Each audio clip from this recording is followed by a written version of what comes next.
नमस्कार मित्रों, मैं प्रवीक्षा दुबे आप सभी का आपके दिग्विजय भव यूट्यूब चैनल पर हार्दिक स्वागत करती हूँ। मित्रों, 9th क्लास के 3rd चैप्टर यक्ष युधिष्ठिर संवाद को आपकी सरलता सहजता के लिए मैंने 3 भागों में डिवाइड कर दिया है। तो यदि आप चैनल पर नए हैं तो सबसे पहले चैनल को सब्सक्राइब कर लीजिएगा, बेल आइकन को प्रेस कर दीजिएगा, वीडियोस को लाइक कर लीजिए, अपने मित्रों के साथ शेयर करिए। यदि आपको संस्कृत के अध्ययन में अथवा आपके चैप्टर की किसी भी प्रश्नोत्तरी में आपको कोई समस्या आ रही है तो आप कमेंट सेक्शन में जाकर के अपना प्रश्न रख सकते हैं। हमारी दिग्विजय भव यूट्यूब चैनल की टीम तुरंत ही आपकी समस्या का समाधान करेगी और आपके दिग्विजय भव यूट्यूब चैनल की टीम आपके लिए सदैव ही तत्पर है।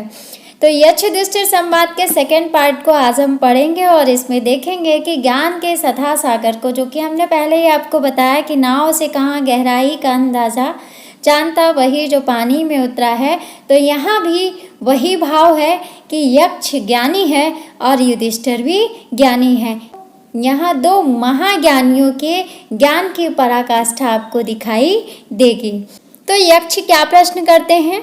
किम ज्ञानम प्रोच्यते, ज्ञान किसे कहते हैं? किम माने क्या, ज्ञानम माने ज्ञान को, प्रोच्यते माने कहा जाता है। ज्ञान क्या कहा जाता है अथवा ज्ञान किसे कहते हैं?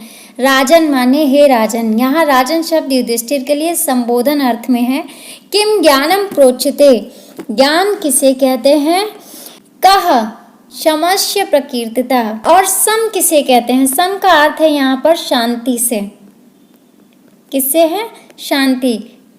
और शांति किसकी? मन की शांति।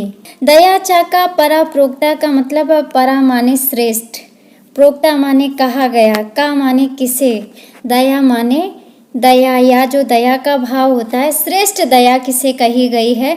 अब यहाँ पर आप दया का अभिप्राय वो CID वाले दया से मत लगा लीजिएगा जिसमें कहते हैं कि दया दरवाज़ा तोड़ो, तो वो दया नहीं, यहाँ पे दया का भाव है। यहाँ कोई दया व्यक्ति नहीं है बल्कि यहाँ दया भाव है जो हृदय में समाहित होता है।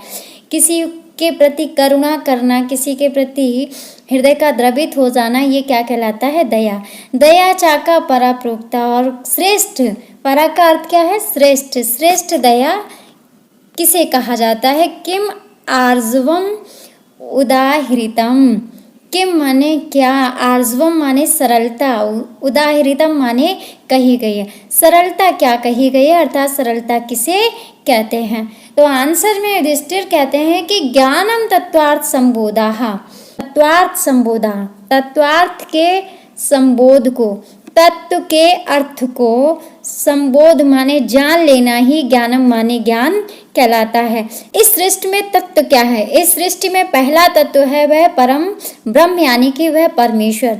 दूसरा तत्व है पंच तत्व जो हमारे शरीर में विद्यमान है, यानी पंच भौतिक तत्वों से बना हुआ हमारा ये शरीर, हमारी इंद्रियां, हमारा मन, ये जो 17 अवयवों से मिला हुआ हमारा शरीर है। जब आप वेदांत और सांख्यकारिका को पढ़ेंगे तो वहाँ पर तात्विक विश्लेषण आप पढ़ेंगे। इस 17 अवयवों से मिलकर हमारा ये शरीर बना हुआ है और इस शरीर के ऊपर जो नियंत्रण करता है वो कौन है? वह परम ब्रह्म परमेश्वर। तो ऐसे तत्व को संबोध माने जान लेना ही ज्ञानम माने ज्ञान कहलाता है। ईश्वर को जान लेना, उस परम ब्रह्म को जान लेना, उस श्रेष्ठ शक्ति को जान लेना ही क्या है? ज्ञान है। और उससे जुड़े सभी तत्वों को भी जान लेना ज्ञान कहलाता है। समचित्त प्रशांतता, सम क्या है? सम जो शांति है, सम कहा है शांति, चित्त माने चित्त की प्रशांतता माने चित्त की शांति, चित्त का अनुकूल हो जाना, चित्त का एकदम सरल भाव में हो जाना क्या कहलाता है? शांति। अर्थात चित्त जो है वो एकदम प्रशांत हो जाए, एकदम शांत हो जाए, उस मन में किसी भी प्रकार के विचार का आवागमन ना हो, राग ना हो, द्वेष ना हो, मोह ना हो, लोभ ना हो, यानी कि हमारी मनुस्मृति के अनुसार जो व्यसन कहे गए हैं वो व्यसन उस मनुष्य में ना हो, तो उसका जो चित्त है वो कैसा हो जाएगा? प्रशांत हो जाएगा, शांत हो जाएगा। दया सर्व सुखै ईश्वत्वम, दया, और दया क्या है? सर्व सुखई ईश्वरत्वम, सभी के सुख की ईश्वत्व माने इच्छा करना है, यानी कि सबके सुख की इच्छा रखना ही दया कहलाता है। हमारे शास्त्रों में भी कहा गया सर्वे भवन्तु सुखिनः, सभी लोग क्या हो, सुखी हो। सर्वे सन्तु निरामयाः, और सभी लोग निरोगी रहें। सर्वे भद्राणि पश्यन्तु, और सभी कल्याण को देखें, यानी सभी कल्याणकारी कार्यों को करें। माँ कश्चित् दुख भाग भवेत्, और किसी को लेश मात्र भी दुख ना हो, यही क्या है, सर्व सुख की कामना है, जिसे दया कहा गया है। आर्जवम समुचितता, आर्जवम समचित्तता, आर्जव यानी कि जो सरलता है, समचित्तता चित्त का समभाव में हो जाना, यानी चित्त को न दुख का अनुभव हो, न सुख का अनुभव हो, न सर्दी का, न गर्मी का, न बरसात का, किसी भी प्रकार का चित्त को अनुभव ना हो, चित्त सिर्फ ब्रह्म में हो जाए, वही क्या है, सरलता। यानी कि आप सबके विषय में अच्छा सोचें। जैसे कहा जाता है, कबीरा खड़ा बाजार में मांगे सबकी खैर, ना काहू से दोस्ती ना काहू से बैर। यही है चित्त की सरलता जो कबीरदास जी में थी, कि ना किसी से दोस्ती थी, ना किसी से बैर था, और वो सबकी खैर मांगते रहते थे। तो ये श्लोक हमें बताता है कि ज्ञान क्या है, उस परम ब्रह्म को जान लेना, उसके तत्वों को जान लेना ज्ञान है। चित्त की शांति, यानी चित्त हमारा एकाकी भाव में हो जाए और एकदम शांत हो जाए, स्थिर हो जाए, वही क्या है, शम यानी कि शांति है।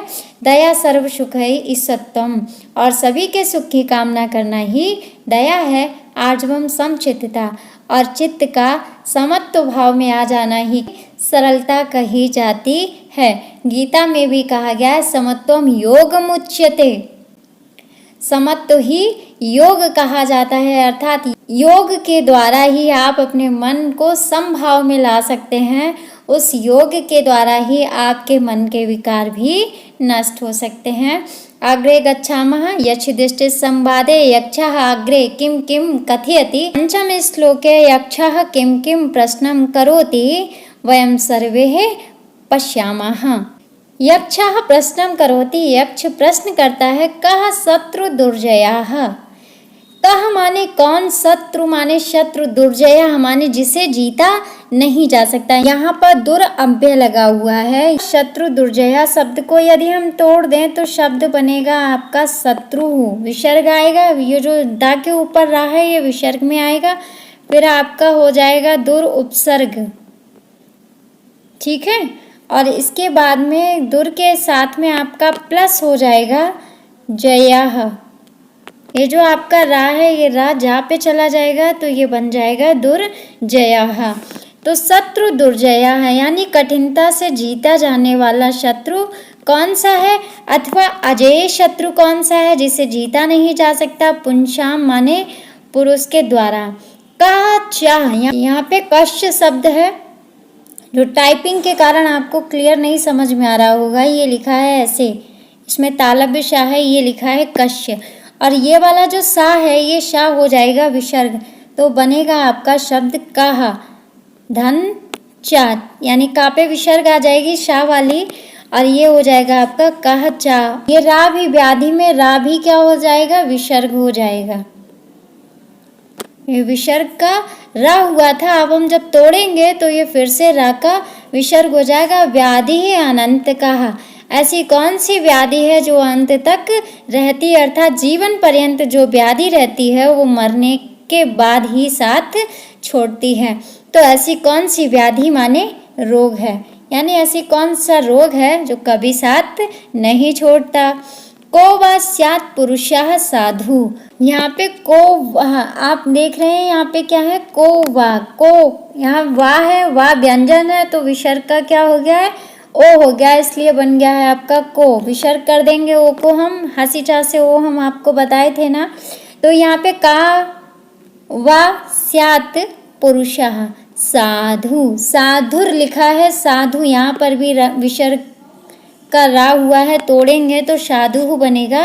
कहा वा स्यात् पुरुषः साधु, और कौन पुरुष, साधु माने अच्छा है, कौन सा पुरुष अच्छा है।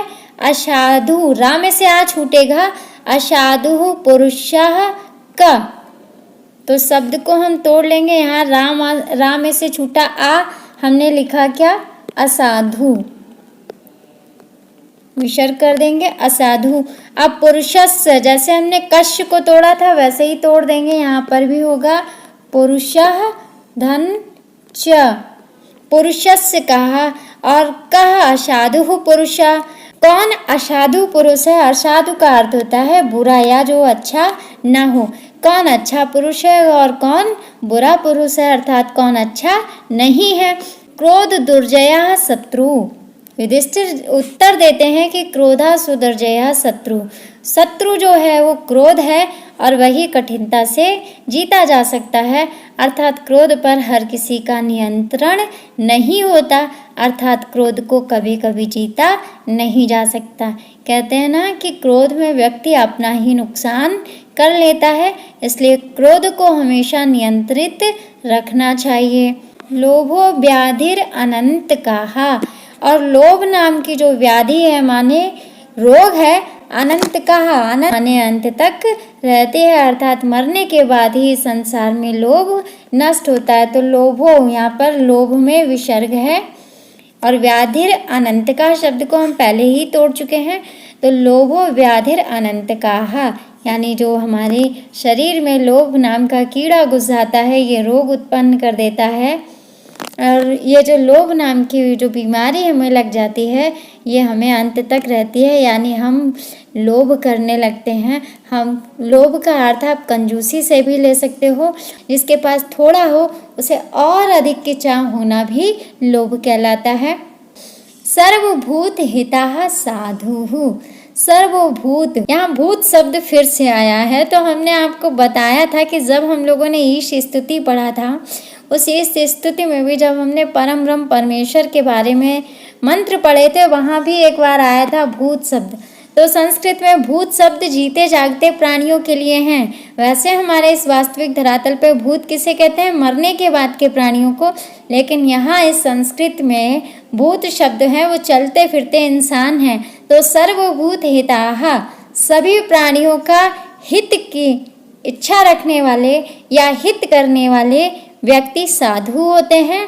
असाधु निर्दयाः स्मृताः, यहाँ पे अब आप कहेंगे असाधु शब्द का है तो राम से आ तोड़ेंगे, ये बन जाएगा आपका असाधु, विसर्ग कर देंगे, ना के ऊपर जो रा है उसका विसर्ग हो जाएगा। निर्दयाः स्मृताः, और असाधु किसे कहा गया है? निर्दयाः माने जो निर्दयी होता है, जिसके अंदर दया का भाव नहीं होता है, जो कठोर होता है हृदय से, वह व्यक्ति असाधु कहा जाता है। अर्थात जिसके अंदर ममता ना हो, जिसके अंदर प्रेम ना हो, जिसके अंदर भाव ना हो, जो कोमल हृदय वाला ना हो, ऐसा व्यक्ति क्या कहलाता है? निर्दयी कहलाता है। तो सर्वभूतितः साधु, सभी प्राणियों का हित करने वाला व्यक्ति कैसा होता है? साधु होता है। और असाधु निर्दया स्मृता, निर्दयी व्यक्ति को असाधु कहा जाता है। यक्ष युधिष्ठिर संवाद के इस दूसरे पार्ट की वीडियो में आपने पढ़ा तीसरा, चौथा, पांचवा और छठवां श्लोक। आगे के श्लोकों के साथ हम मिलते हैं इस चैप्टर के तीसरे पार्ट की वीडियो के साथ। तब तक के लिए नमस्कार।